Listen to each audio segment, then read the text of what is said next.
falling challenges. Hearing a lot about you falling exactly. Yeah. I have eyes and ears around everywhere. I know it's going well. Well, that's an exciting start. Well, welcome to the ambulance service. Yes, I wasn't around at one point. When was this? I think these were the 1940s. Yeah, edge of the 50s. Yeah, edge of the 50s, yeah. So, quite a lot. Yeah. It's a good reminder of where we come from, Exactly. where we're going to. Where you're going to, Thank you. I was looking. Yes. Yes. We're about to take over a new group of members. And they're just in there. Current group but yeah, they can make a difference, huge difference. Good morning. It's incredible things like the fuel, the filters, the turnaround times, and the serviceability. Yes, and this is one of our paramedics. He's also the head of wellbeing and health and wellbeing. So he looks after the staff. How's everyone doing? We are doing okay, I think. Yeah. There's a lot going on to prepare for the winter, that's for sure. I think everybody this year has got quite a united front about making sure that our children and our patients are looked after. One of the things that we try to do is to make sure that things are really accessible to our colleagues. So it's about I think Katie's really underselling the work. She is. She's been very modest. Really underselling as the usual. work. All of you are. And the whole of the wellbeing team are really they kind of evolve with the challenges that the service sees. So and continually looking for opportunities as to how we might support staff because we've got such a range of staff in all different parts of the organisation that have all got different experiences. So what works for one part of the organisation might not work for others. So she's massively underselling what her team and what they're doing. So. And how do you take the sort of thermometer of the service? How do you get out quite a bit, and do you have quite a big team who can support you? Well, we have a team of, I wouldn't say we have a big team, we have a team of 6 or 7, but the big thing that's happened in the trust in the last few years is we've moved to team-based working, which means that people have a team of up to 20 in there with a manager. So what we're doing is we're making sure that we're working really closely with the managers, make sure they've got the support they need, because it's very different for us. Certainly I did my 15 years at managers and didn't work the same rota as my manager. So actually having that manager oversight and supporting them is really, really they've got the opportunity to have a quick snack, drink, and then the conversation at the back of the work with all the ambulance. it's finding Especially in winter, everyone welcomes a hot drink in winter. I'm sure, exactly. Once the rain and the cold sets in a bit, Yeah. you guys hope they flock to you then. Yeah, It's been cheering up. So we've got a couple of members of staff to Lovely to introduce meet you. you. Hiya, you're right, I'm Charlotte. Charlotte, very nice to see Lovely you. to meet you. Lovely to meet you again. How are you doing? Shall I grab a seat? I think Shall I you'll sit see there? it's just there if that's okay. Big orange seat.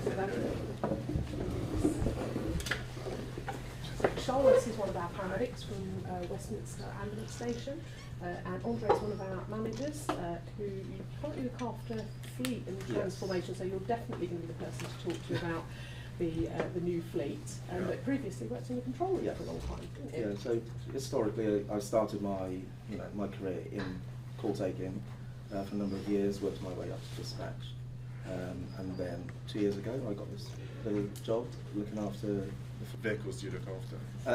I mean, we currently run around 1,000 vehicles across the service, so that's from sort of service cars just for getting from A to B to obviously our frontline fleet. So it's a huge task to look after them, and then we have a team within fleet that is constantly looking at what the new technology is. We're currently rolling out another 58 new ambulances. And already we're looking at our new fleet of FRUs as well, so which will all be electrified. Because the speed at which you're having to develop your sort of responses and the kit means the ambulances probably, how quickly are they changing? How much evolution is the ambulance going through? You'll see later for yourself, but we're moving from Mercedes box ambulances to Ford box ambulances, and it's a completely different vehicle. Right. New technology. The beds are electric, which the staff love, easy on their backs. Well, this is it. Yeah, absolutely. And it also encompasses a lot of electronic technology. In terms of we a crew, if they misplace a life pack, for instance, leave it on scene, they get in the vehicle to drive off, it'll tell them if a new batch that comes out, we've implemented a change that they wanted. Yeah. So But it's good because you've got the rapid response vehicles now as well. You've got motorbikes as well now. So we've got motorbikes. We've also got push bikes, so pedal cycles. We've also got they're sort of in between the And with, like you mentioned before, the team-based working, I've got a very good support networking team that's sort of helped me through these. Does that play on your mind then going to more jobs now? I think it did initially, if I'm completely honest with you, but with the help and support that I've had through the service, I sort of do push that to the back of my mind. It's always going to be scary, you don't know what you're going to go to and you don't know what to expect, but I know that I've got support behind me, which I've had. Yeah, absolutely. Do we know what the stats are at the moment in terms of how much assault frontline ambulance people get? So in terms of kind of overall statistics, we've seen an 11% rise since last year of the incidents. But what we are also seeing is more of our staff are coming forward and reporting things from verbal abuse right the way through to physical abuse. I think across the UK, the statistics are quite horrifying. Something like seven people a day either are subject to physical or verbal abuse in the control room. Because we can't forget, obviously, a lot of the calls and the abuse sometimes our staff have to take. So, and again, the work that Katie and her team do really step in to support when something terrible is happening.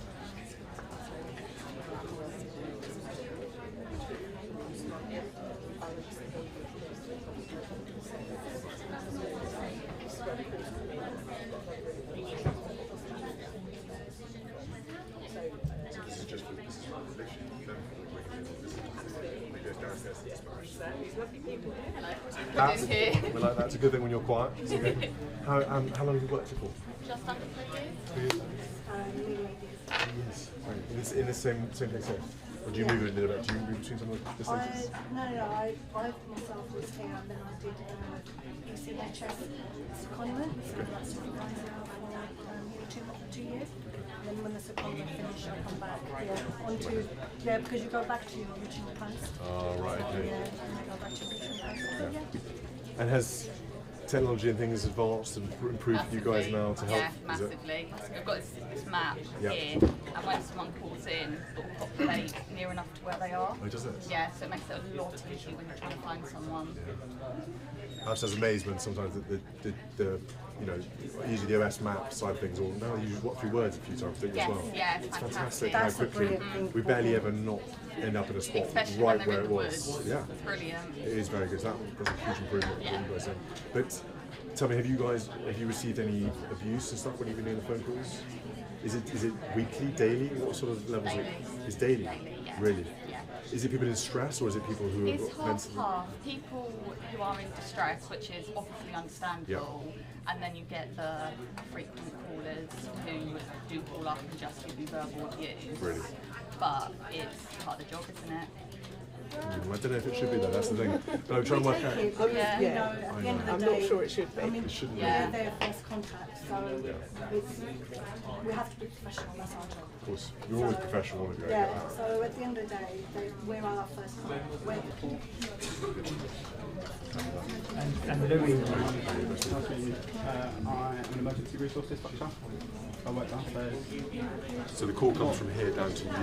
We've got a screen that calls for a certain area, making sure that things covered with the right level of paramedics, using cars, making sure that the patients get them to as quick as possible. So it's your job to get the resource to the patient. Yeah, essentially, they're making sure that they've got all the information they need, if there are any risks on the scene, any sort of weapons that are on more violent incidents. And then, yeah, anything personal, making sure that they're safe and well, and that our patients are safe and well as well. How big a stretch of London do you cover? So here in this office we do the south, so it's split into the southwest and the southeast, and it's split into mini sectors from there, and we'll rotate throughout those through the day. You're the man to come to for GPS then, you know every part of London off the top of your head. Well, I live in North London as well, Do so you? yeah, and I've lived in West London, and I work in South, and I live South now, so You know pretty much postcode, every I'm street pretty- in London. Postcode, I'm good. I wouldn't say on taxi level knowledge. But postcode, West End was not where it was meant to be. So I was seriously impressed by that end. So you must have moved on since a lot from that. It's very accurate. mobile phone technology. Brilliant, isn't it? Still get training as well. Yeah, you've got to have a fallback. Just in case fall over. That's it. You start saying, my day. My day, the MacBook. Now you've got all this new gadget, you can tell the newbies, my day. It's a lot harder. A lot of our patients who call in 1999 have got a condition challenge tomorrow. We take the example of someone who's faked but after a few visits, they are able to read the book. I think so. I think but speaking about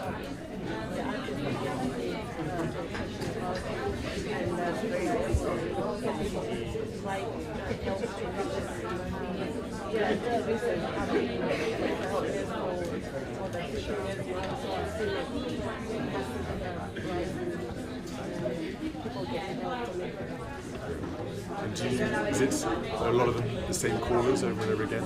Do you get a lot of repeat people? we do get repeat calls.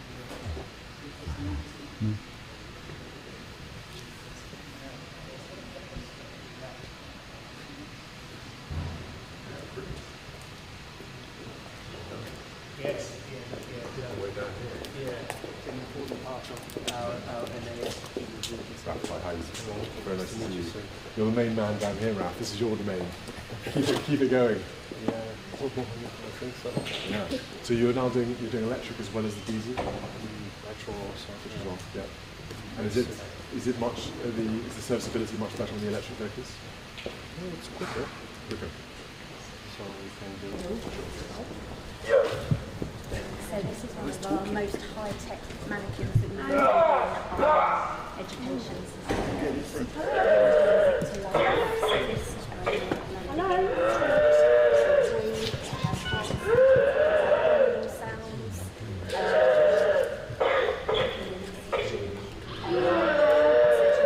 Is there a computer program inside that? Is it? Yes, it's got computer programming inside it, and then this monitor that Mia is on at the moment links directly to the mannequin, and this is essentially programming the two things. So it's determined the chest and enables us to use real-life scenario as many as possibly can be within an application.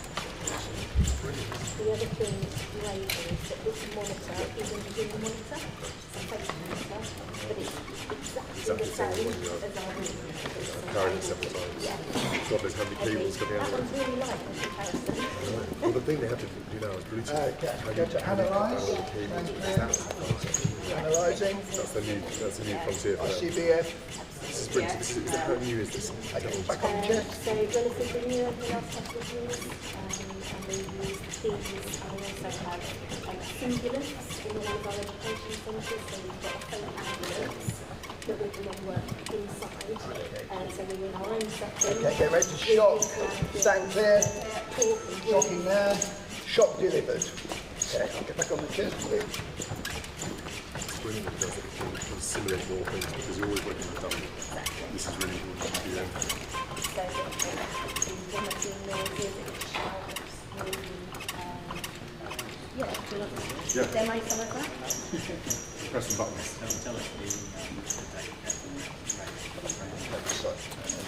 And that's good, so you can see how effective they are.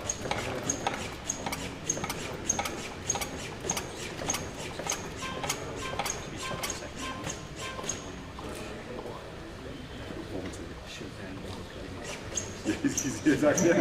He's not with it yet.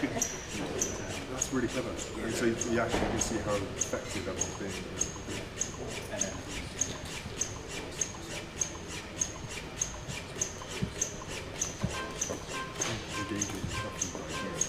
Much more simulation for the new device.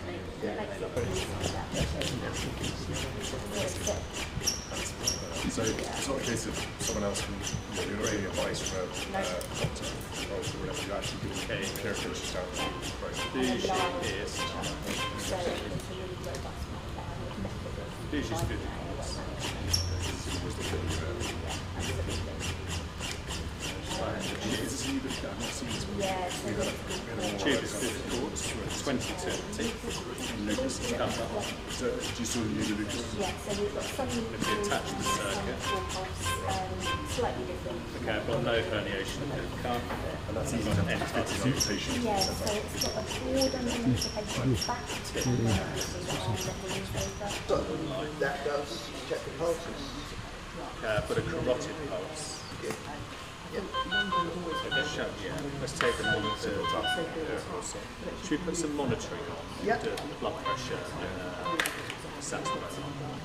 I guess Think about putting the ventilator or samples from one of your hospital might Yeah. work.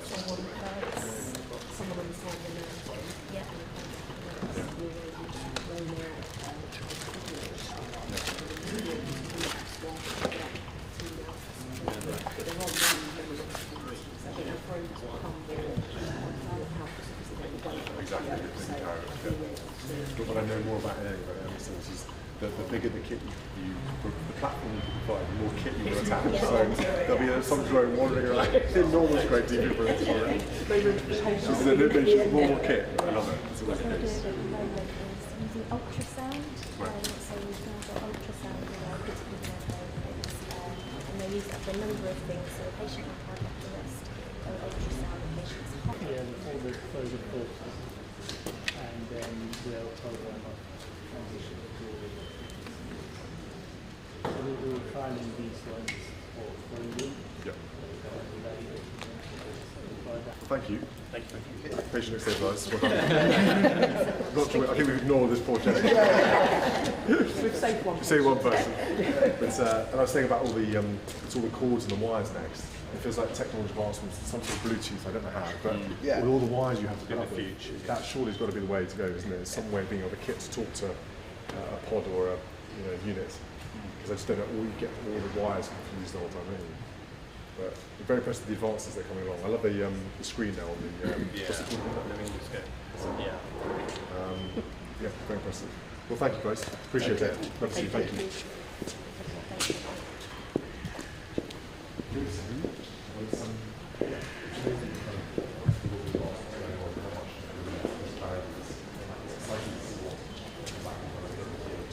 I love the paramedics that come to the forefront of kind of new technology, new techniques, and pushing the pace. Yeah. Yeah, good. Thank you. Appreciate it. Guys, thank you very much. Thank you very much. Most lights as well. Are these actually those lights? Yes. These are just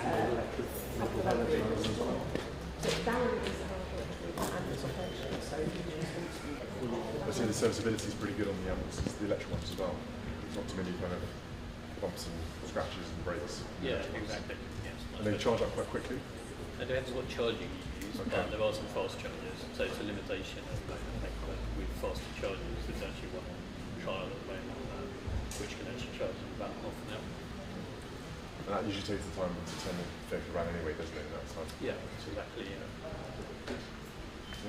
I like the new bit kit as well. I think I've seen the Lucas before, not seen this before. So this is the new. There's some advantage in the Lucas suction cup stays very central. This you can adjust more minutely on the chest, so there's some advantages there. And the battery pack for that lasts. Similar to the Lucas, yeah. So there's a small battery in the back. You can carry a spare one, and you can also plug it into the main. So similar concept to the Lucas, but more adjustable. Gives you a bit more free hands. Yeah, brilliant guys. Well, thank you. Thank you. Patient looks stabilised. Not sure. I think we've ignored this poor gentleman. We've saved one. Say one person.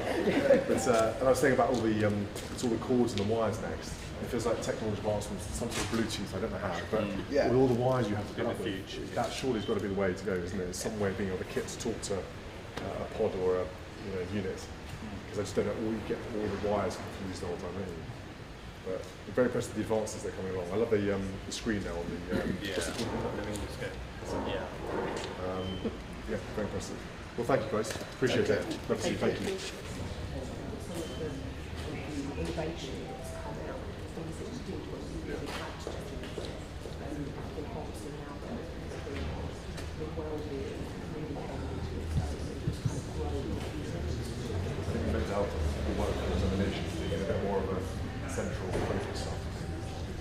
more we talk about it, the more we get that stigma away. It genuinely is okay, it ought to be okay.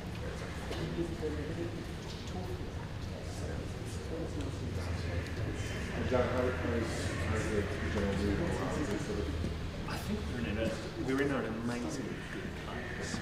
So when I look back at where we were 12 months ago, we would have seen the size of the move in our response times, and that helps everyone because it's moving quickly going to a patient who waited longer than they needed to. It was stressing us.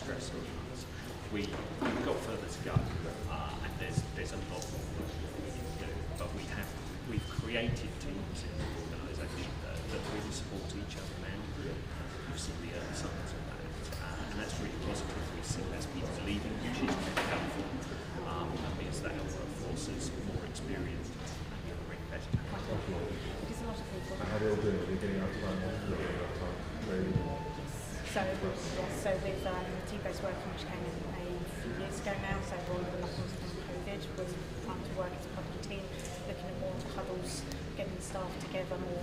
They do feel more of a team, and that has improved morale significantly. So big part of that is also the build training days as well, so that our staff are managed to keep up to date. It's not them trying to do it in their own time. So that's very, very important to us. The last thing I need to say is also is that all the kit and all the new stuff, it's you guys that nothing happens without you guys. It is nice. Human element. Exactly. Keep it works. And we've labelled the cupboards as well. And you had that exactly. I said that last time. I thought I always thought that was quite useful because